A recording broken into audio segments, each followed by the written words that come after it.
Hello everyone, ব্লগটা শুরু করলাম সকাল থেকে। তো সকালের ব্রেকফাস্টে বানিয়ে নিয়েছিলাম গরম গরম রুটি, ফুলকো ফুলকো রুটি। আর প্রত্যেকটা রুটি যেন তো বেশ ফুলেছিল। আর সকালে করেছিলাম একটু তরকারি, সবজি ধনে পাতা দিয়ে, বেশ ভালো লাগে কিন্তু। আর তরকারিতে যদি একটু ধনিয়া পাতা দেওয়া হয়, টেস্টটা কিন্তু দ্বিগুণ হয়ে যায়।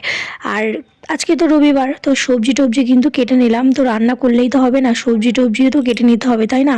এগুলো জোগাড় করতেই লাগে তো টাইম অনেকটাই। তো ছিল বাঁধাকপি, তো সেটা সিদ্ধ করে নিচ্ছিলাম আর কি। তারপর করেছিলাম পালং শাক, আর হয়েছে চিকেন কষা। আর রবিবার মানেই তো চিকেন সবার বাড়িতেই হয়ে থাকে কম বেশি। আর আমি এদিকে মশলাপাতি জোগাড় করে নিয়েছিলাম। আর আদা রসুন পেস্ট করে নেবো, একটু পেঁয়াজ কুচিয়ে নিয়েছিলাম, টমেটো ছিল। আর দেখো এই দিক থেকে আমার রান্নাবান্নাও কিন্তু হয়ে গেছিলো। বাঁধাকপি হয়ে গেছে, পালং শাক হয়ে গেছে। আর মাংসের জন্য যে আলুটা ভেজে নিয়েছিলাম, সেটা এখন মাংস আমি কিন্তু কষিয়ে নেব।